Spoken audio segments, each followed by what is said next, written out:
Past में यही मैं इसमें पूछे गए लिमिट के इस क्वेश्चन को देखते हैं कैसे करेंगे।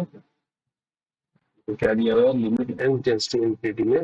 एक एक्सप्रेशन दिया हुआ है एन की फॉर्म में, और इसको किसके बराबर बोला है, जीरो के बराबर। देन 8 अल्फा प्लस बीटा, यानी 8 अल्फा प्लस बीटा अपने को फाइंड आउट करना है। देखते हैं लिमिट किस तरह से लगाई गई है, देख लेते हैं इसको। Limit n tends to infinity, और ये है अंदर के अंदर है n square minus n minus, ठीक है, प्लस है एन अल्फा प्लस बीटा,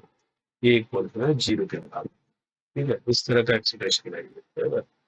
तो इसका एक तरह से देखा जाए तो limit n tends to infinity लगाने के बाद चेक कैसे आंसर दे दिया हमको जीरो, इन सोल्यूशन जीरो दिया है। तो अब यहाँ से अल्फा बीटा के लिए हमें इसको किस तरह से सोल्व करना है देखो। इस अंडर रूट के अंदर एन स्क्वायर को अगर मैं कॉमन लेता हूँ,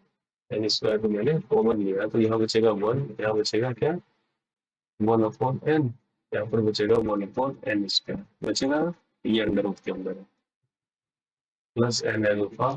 plus beta equal to zero, ऐसा लिख सकते हैं हम इसको।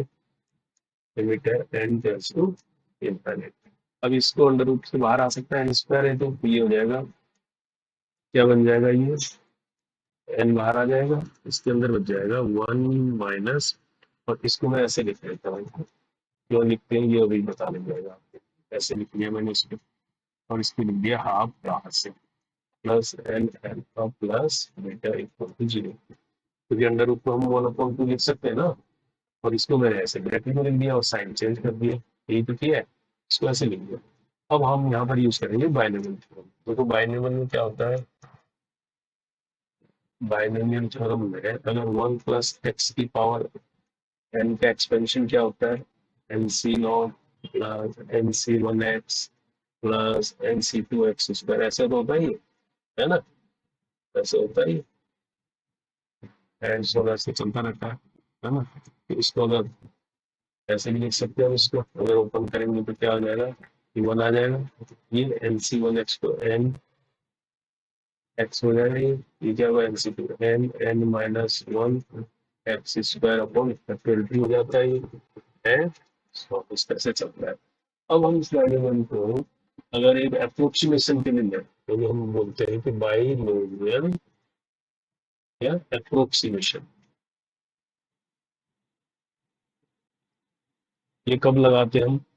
फॉर स्मॉल एक्स, अगर हम ये मान के चलें कि एक्स की वैल्यू काफी स्मॉल है, तो इसमें हम ये बोल सकते हैं जो वन प्लस एक्स की पावर एन का एक्सपेंशन है, ये हमें कहाँ तक कंसिडर करते हैं इसको, प्लस टू टाइम तक, वन प्लस एन एक्स तक इसको कंसिडर करते हैं, आगे की वैल्यू ये धीरे धीरे छोटी होती चली जाती है ना, क्योंकि एक्स स्मॉल है।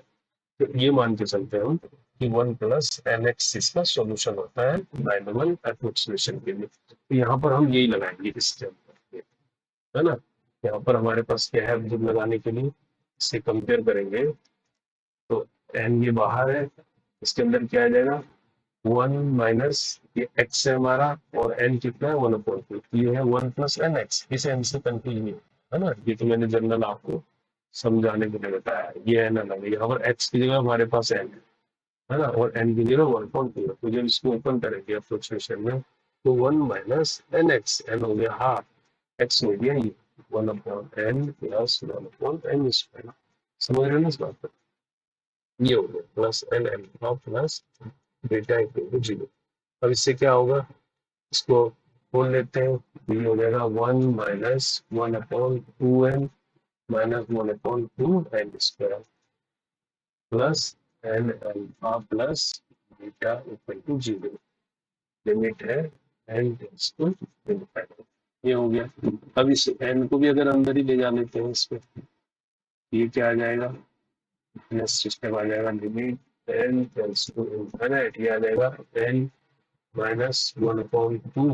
यहाँ वन अपॉन टू एन आ जाएगा, ये मेरे अंदर जाएगा, और plus n alpha plus beta equal to zero. तो एन में एक्सप्रेशन है ये, है ना। तो एन का कोफिशिएंट देखते हैं, एल्फा एन एल्फा और ये कॉमन है, तो यहाँ पर आ जाएगा one plus alpha into n आ जाएगा, है ना, और माइनस वन अपॉन टू, और बीटा अलग से कॉन्स्टेंट है तो इसको समझते हैं beta minus one upon two, और फिर क्या बचा, minus one upon two n बचा, है ना, इक्वल टू जीरो है, लिमिट है आपकी n टेंड्स टू इनफाइनाइट। अब देखो, अब ये n टेंड्स टू इनफाइनाइट अगर मैं लिमिट रखता हूँ तो ये जो लास्ट वाली टर्म है 1/2 है, ये क्या आ जाएगी 1/∞, यानी ये जीरो हो जाएगी, है ना, ये तो जीरो हो जाएगी। लेकिन अब ये दोनों टर्म, ये और ये, इनको भी तो मुझे जीरो बनाना है, क्योंकि राइट साइड में आंसर क्या आना है जीरो। तो ये जीरो होने के लिए मेरे को क्या होना पड़ेगा, कोफिशिएंट ऑफ n क्या होना चाहिए, यानी 1/α मस्ट भी जीरो होना पड़ेगा। और ये जो कांस्टेंट है बीटा माइनस 1/2, ये भी जीरो होना पड़ेगा, क्योंकि ये तो ऑलरेडी जीरो हो ही रहा है ना, क्योंकि मुझे पूरा आंसर जीरो चाहिए। तो इसका मतलब मुझे ये भी 1+α जीरो होगा, तो ये वाली टर्म जीरो हो जाएगी, और बीटा माइनस 1/2 ये भी जीरो होगी, तभी ये पूरा जीरो बन पाएगा, तभी ये सोल्यूशन बन पाएगा, है ना। तो इस तरह से मैं कंपेरिजन तो यहाँ से अल्फा में देखता हूँ कि -1 निकलेगा, यहाँ से बीटा निकलेगा 2 निकलेगा, और आंसर क्या निकालना है, 8 अल्फा प्लस बीटा निकालना है आंसर में। 8 वही बाहर ले लिया, अल्फा प्लस बीटा नहीं, -1 प्लस 1, तो ये कितना हो गया 8 इंटू -1/2, ये कितना आ गया 2 4 जा 8 -4, तो -4 इसका आंसर आ गया। ठीक है, तो हमने इसमें क्या लगाया, बाइनोमियल एप्रोक्सीमेशन थ्योरम लगाई इसमें, है ना। तो यही इसका एक तरीका है इस तरह के क्वेश्चन को करने का, तो ये प्रैक्टिस के ऊपर है। ठीक है, -4 इसका राइट